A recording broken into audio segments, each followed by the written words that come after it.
자, 에베소서를 함께 묵상하며 읽어왔습니다.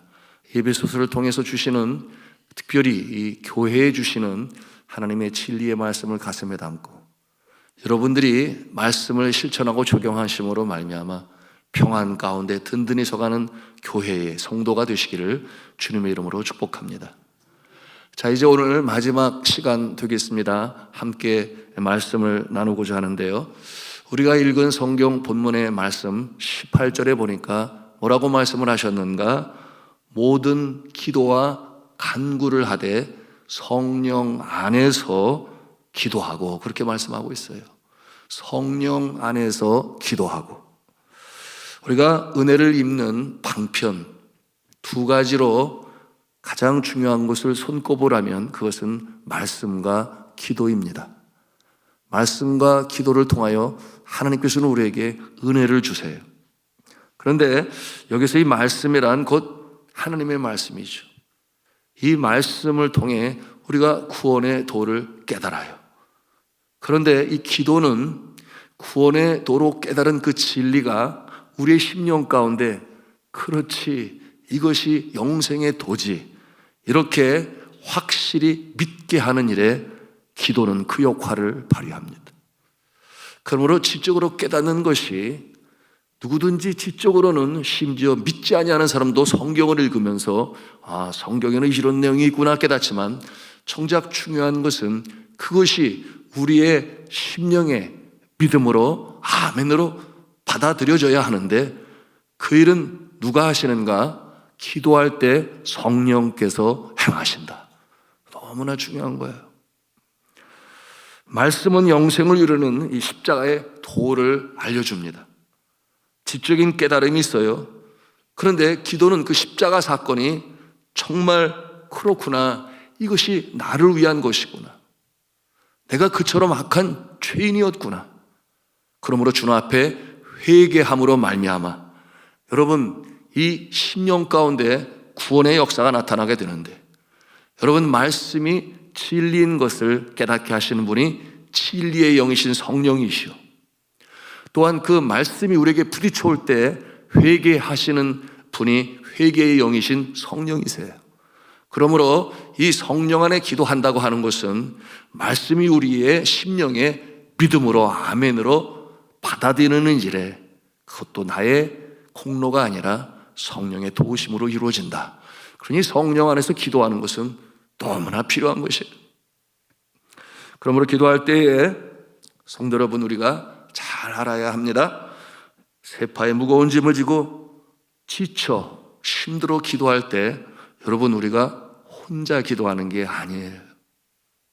우리가 혼자 기도하는 것이 아니라 오늘 말씀에서처럼 성령께서 우리와 더불어 기도하십니다. 믿으시면 아멘 하십시다. 성령이 우리가 마땅히 빌 바를 알지 못할 때에 우리의 영을 열어 똑바로 기도하게 방향도 받아주시는, 이 만들어주시는 분이 바로 성령 하나님이신 것입니다.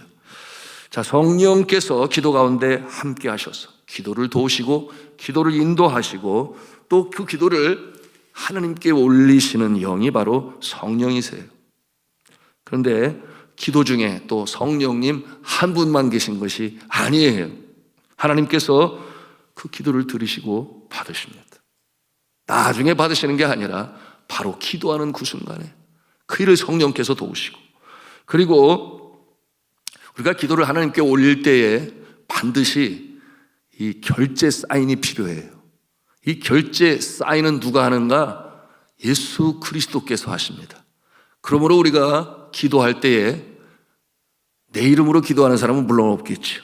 그런데 하나님의 이름으로도 아니고 성령님의 이름으로도 아니고 예수 그리스도의 이름으로 기도합니다 라고 하는 것은 예수 그리스도의 피공로로 말미암아 그 예수 그리스도께서 자신의 생명을 주시기까지 영혼을 구원하셨으니, 하나님께서 우리의 기도를 받으시는 것은 내가 잘나서가 아니라 예수 그리스도의 그 십자가의 그 고귀하고 고결한 죽음, 그것을 너무나 기쁘게 여기시고 또 감동으로 여기시는 하나님께서, 그래 예수의 이름으로 기도를 한다니 내가 받지. 여러분, 이렇게 예수의 이름으로 우리가 기도를 하나님께 돌리는 것입니다. 그러므로 내가 혼자 기도하는 것이 아니다. 적어도 하나님께서 들으시고 예수의 이름으로 기도를 하며 성령님께서 올리시니 여러분, 적어도 넷이 함께 기도한다 믿으시면 아멘 합시다. 혼자 나 외로워 힘들어, 아니요. 기도할 때 함께 하시는 성삼위일체 하나님, 거기에다가 지금은 천국에 가실지 모르죠. 여러분의 사랑하는 아버지, 어머니가 천국에서 응원하며 기도하고, 또한 이 땅에서는 여러분의 구역장님이, 그렇죠? 장로님들이, 또 각 여성교회나 남성교회 또 회장님이 기도를 하고, 목사님이 함께 기도를 하고, 여러분 이렇게 기도하니 이게 얼마나 힘이 되고 능력이 되는가 그 말이에요. 근데 가장 중요한 것, 오늘 말씀하세요. 성령 안에서 기도하고.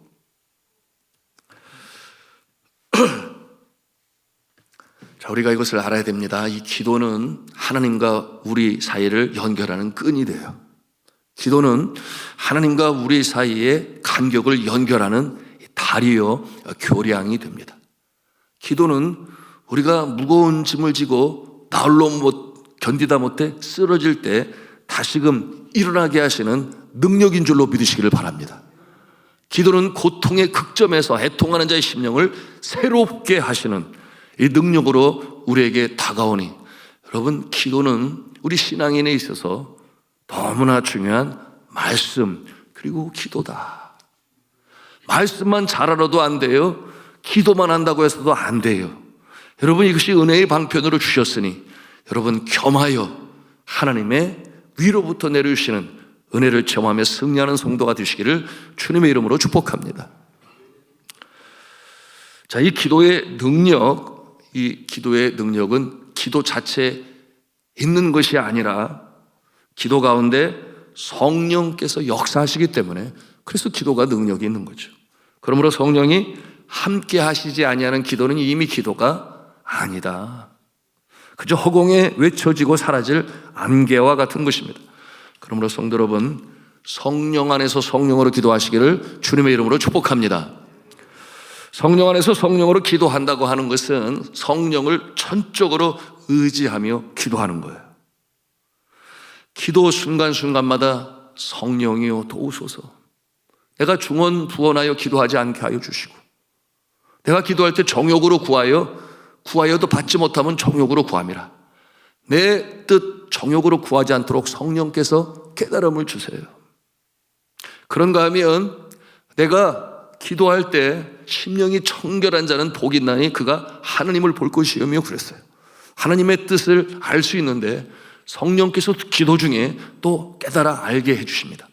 그러므로 성령이여, 회개의 영이신 성령이여, 나의 죄를 기억나게 하시고 또한 죄를 회개할 수 있도록 나에게 회개의 영을 부어주소서. 성령의 간구할 때에 우리가 죄가 생각이 나고 주 앞에 회개를 해요. 여러분, 이와 같은 모든 일들은 성령을 전적으로 의지하며 성령으로 기도하는 모습이니 우리가 그렇게 기도할 때 우리의 기도가 주님 앞에 상달되는 것입니다. 성령의 인도하심을 받아 어린아이와 같은 이 순전한 믿음을 가지고 기도를 하심으로 이 응답의 역사, 또한 살아계신 주님의 그 영광의 역사를 목도하시고 또한 삶에 체험하실 수 있기를 간절히 축복합니다. 기도함에 있어서 이 필수적인 자세, 첫 번째, 성령 안에서 기도하라, 그 내용으로 말씀을 드렸어요. 자, 그러면 두 번째 배우는 교훈이 있으니, 성령 안에서 기도하기 위하여 우리는 깨어서 기도해야 한다 하는 것이에요. 깨어서 기도해야 한다. 같은 18절에 있는 내용이에요. 깨어 기도하라. 여러분, 깨어 기도하라 어디서 많이 들어본 것 같지 않습니까? 예수 그리스도께서 겟세마네 동산에서 제자들과 함께 기도하시며 이제 마지막 남은 사명, 십자가의 사명을 준비할 때 제자들에게 부탁을 했어요. 나와 함께 깨어 기도하라. 그런데 제자들은 마음은 원이로도 육신은 힘드니까 그냥 잠에 떨어졌는데요. 여러분, 예수 그리스도께서 나와 항상 함께 깨어 기도하라, 시험에 들지 않도록 깨어 기도하라. 그렇게 말씀하셨습니다.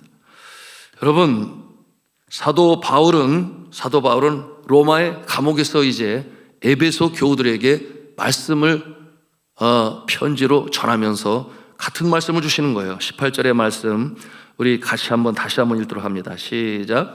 모든 기도와 간구를 하되 항상 성령 안에서 기도하고 이를 위하여 깨어 구하기를 항상 힘쓰며 여러 성도들을 위하여 구하라. 깨어 기도하기를 항상 힘쓰라. 깨어라고 하는 이 헬라어 성경 언어는 아그립네오라고 하는데요, 영어로 말하면 be alert, 그런 뜻을 가지고 있어요. 이 be alert라고 하는 것은 군대에서 많이 사용하는 용어인데 그 뜻이 무엇이냐 하면 정신 차리고, 그런 뜻이에요. 정신 차리고, 즉 맑은 정신으로, 졸지 말고, 그러므로 주의하여 준비하여 신중하게, 이런 뜻을 가지고 있어요. be alert, 깨어 있어라, 맑은 정신으로 깨어 있어라, 그런 뜻을 가지고 있으니 전투에 임하는 병사가 흐리멍텅한 정신을 가지고 전투에 임하면 여러분 패하기 십상이죠. 맑은 정신으로 정신을 차리고, 이것이 바로 깨어 있으라 하는 그런 표현이 됩니다. 자, 우리가 지난 시간에 함께 나누었어요. 하나님의 전신갑주를 입어라, 영적 전투에서 승리하라, 6가지에 대해서 함께 나누었습니다. 자, 이렇게 말씀하시는 거예요. 오늘 말씀해 보니 전신갑주를 입으라, 그리고 이어지는 내용이 모든 기도와 간구로 이렇게 연결을 짓고 있어요. 우리가 무장을 잘하였습니까? 그 모습을 가지고 전쟁터로 나갑니까? 여전히 한 가지 더 추가할 것이 있으니 매 순간마다 정신 차리고 깨어 기도함으로 전투에 임하라. 그럴 때에 이 전신갑주를 입은 우리가 그 기도를 통하여 성령의 도우심을 받아 승리하게 되는 것입니다. 그러므로 모든 것에 기도를 더하라 라는 말씀이 나오는 거예요. 이처럼 오늘 사도 바울은 말씀을 마감하면서 전신갑주를 입는 것으로 그치는 것이 아니라 계속해서 깨어 구하라, 방심하지 말고 쉬지 말고 구하라, 그렇게 말씀하시는 거예요. 그러므로 여러분, 우리가 깨어 있어야 합니다. 이 험난한 세상을 살아갈 때 예상치 못한 일들이 터져요. 육신의 질고, 그런 거면 물질의 압박, 그런 거면 나의 손밖에서도 일이 벌어지니 나의 자녀들이 믿음 가운데 든든히 서지 못하는 모습을 보면서, 그런가 하면은 이 세상의 유혹은 언제든지 유혹을 합니다.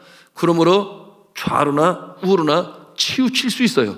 그렇기 때문에 좌로나 우로나 치우치지 말고 세상으로부터 쫓아온 이생의 자랑, 육신의 정욕, 안목의 정욕이 항상 우리를 유혹합니다. 여러분, 이와 같은 상황에서 여러분 깨어 기도할 수 있어야 하겠습니다. 그럴 때 우리가 이 예기치 않은 상황 속에서도 성령의 인도하심을 따라 승리하게 되는 것입니다. 자, 이와 같은 이 모습, 전신갑주를 입었으니 그리스도의 정병이라 그랬는데, 이 군사가 깨어서 정신 차리고 있지 않으면 당하기 십상인 거예요. 왜냐하면 사탄이 틈새를 노리기 때문이죠. 마치 이것은 전투가 있을 때 상대방 적군이 어디가 틈새가 있는가를 보는 것처럼, 여러분, 우는 사자와 같이 두루 다니며 삼킬 자를 찾는다. 누가 그와 같은 말을 했어요? 말씀을 했어요? 사도 베드로가 그와 같은 경험을 했지 않았겠습니까? 그가 예수님의 제자였을 때 그처럼 주는 그리스도시요 살아계신 하나님의 아들이시니이다 정확하게 진리는 알고 있었어요. 그러나 성령 안에 깨어있지 못하게 되니까 결국은 사탄아 물러가라, 예수님의 말씀을 들어요. 베드로가 네가 생각하는 것은 사람의 생각이지 하나님의 생각이 아니다. 결국 예수님을 모른다고 3번이나 부인한 그는 철저히 경험을 했어요. 이 사탄의 시험을 말이죠. 깨어있지 못함으로 말미암아. 그러므로 그가 베드로전서 5장 8절에 뭐라고 말씀을 하시는가? 근신하라, 깨어라. 너희 대적 마귀가 우는 사자같이 두루다니며 삼킬 자를 찾는다. 그렇게 삶의 고백을 통해서 우리에게 권면하시는 것입니다. 그렇습니다. 항상 깨어 기도하심으로 말미암아 이처럼 사탄의 공격으로부터 승리하시는 저와 여러분 되시기를 주님의 이름으로 축원합니다. 마지막 세 번째, 우리는 중보 기도에 힘써야 합니다. 오늘 함께 읽은 18절의 말씀의 마지막 부분이에요. 뭐라고 그랬어요? 여러 성도를 위하여 기도하라. 여러 성도를 위하여 기도하라. 중보 기도라고 그러죠. 중보 기도는 내가 아닌 누군가를 위하여 기도하는 것, 그래서 중보 기도라고 그래요. 기도의 범위가 이 나라고 하는 울타리를 넘어서는 거예요. 여러분, 이와 같은 기도는 항상 예수 그리스도께서 강조하시고 본으로 보여주신 것입니다. 여러분, 내가 할 수 없어도 하나님께서 행하시니 누군가를 위하여 간절히 중심으로 기도할 때 주님께서 우리의 기도를 들으시고 또 어려움에 처한 그를 다시금 새롭게 하심을 믿으시기를 바랍니다. 그러므로 우리가 이 중보 기도 중요시 여겨 여러분 중보 기도단을 발족하고 120명의 사명자들 기도를 하는데 다른 큰 교회를 보니까 1년에 적어도 4개월에 한 번씩 교대를 해요. 하다 보면 매너리즘에 빠지고 지쳐서 습관적으로 할 수 있어서 교대를 하면서 새롭게 하는데 우리 교회는 아직 사명자가 그렇게 많지는 아니에요. 그러므로 더 많은 사명자가 필요한데 그래서 4개월 하고 또 다른 분이 신선한 마음으로 들어와서 4개월 하고 이렇게 하면 더 잘 될 수 있을 것 같은데 여튼 제가 기도하며 소망하는 부분입니다.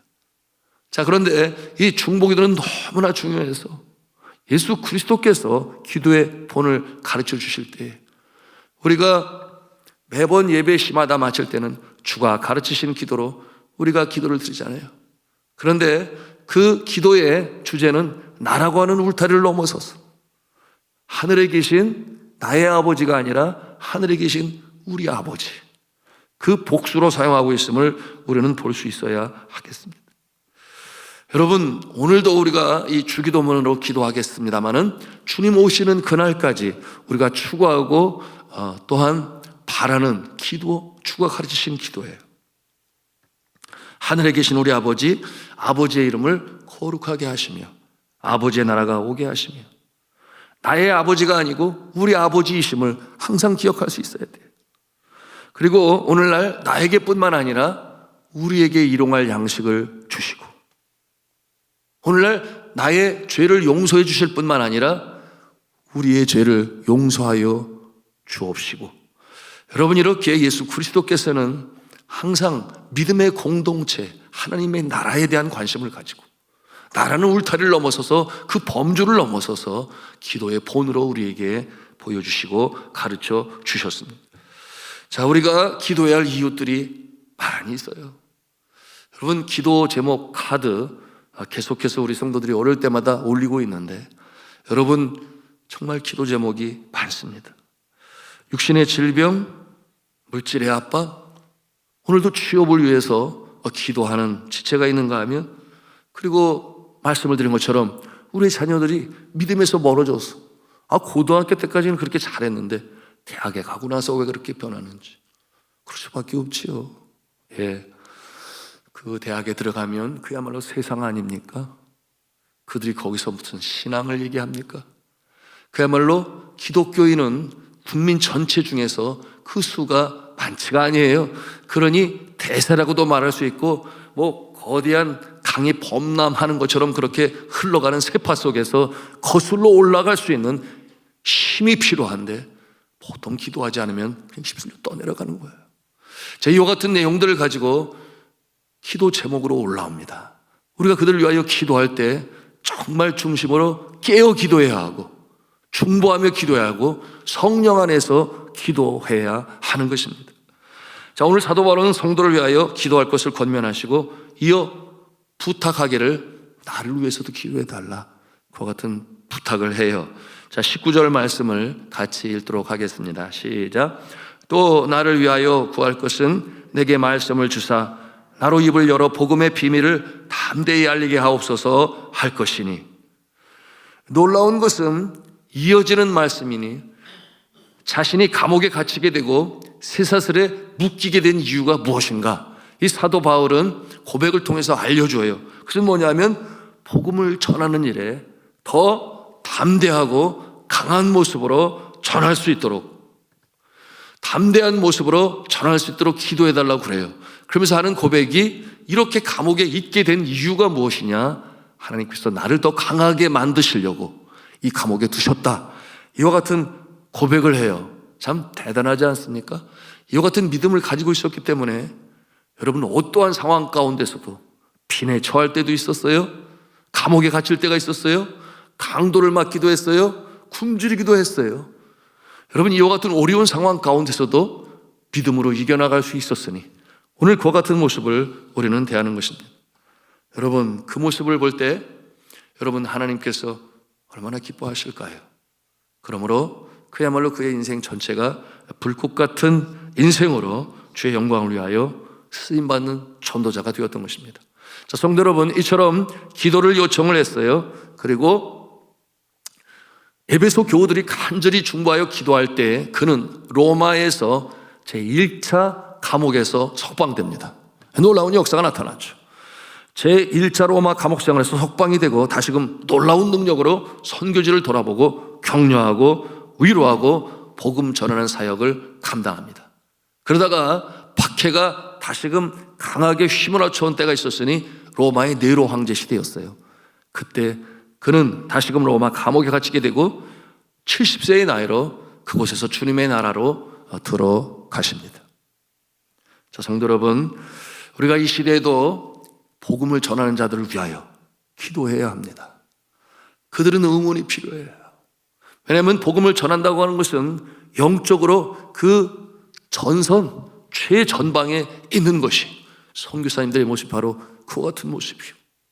그런가 하면 이 땅에서도 복음을 전할 때 영적으로 다른 영의 세계 속에 있는 자를 접하여 복음으로 전한다고 하는 것은 영적 전투가 일어나는 거예요. 사단이 가만히 있을 리가 없죠. 뭐가 필요해요? 후방에서 지원하고 포병 부대가 필요하고 때로는 공중에 비행기로 폭탄을 내리는 이 공군도 필요하고, 여러분, 후방에서 또 필요한 물자도 공급해야 되는 이 수송을 해주고 또한 군수품을 전하는 이런 후원을 받아서 그 앞에서 전투를 벌이는 것이기 때문에 오늘 이 사도 바울이 요청했던 이 복음 전하는 자를 위한 기도, 여러분 오늘도 하겠습니다마는 우리 선교사님들 위해서 기도해야 하고, 또한 그 전투에서 승리할 수 있도록 기도할 때 역사가 나타나고 승리가 나타남을 믿으시길 바랍니다. 여러분, 이와 같은 내용으로 이 사도 바울은 에베소서를 마감하고 있습니다. 주의 몸된 교회, 우리가 구원은 개인적으로 얻지만 그러나 구원받는 그 순간부터 우리는 혼자가 아니다. 우리는 교회의 일원이 되어 주께서 피로 값주고 사신 교회의 일원이 되어서 이 땅에 하나님의 나라를 이루어가는 일원이 되는 것입니다.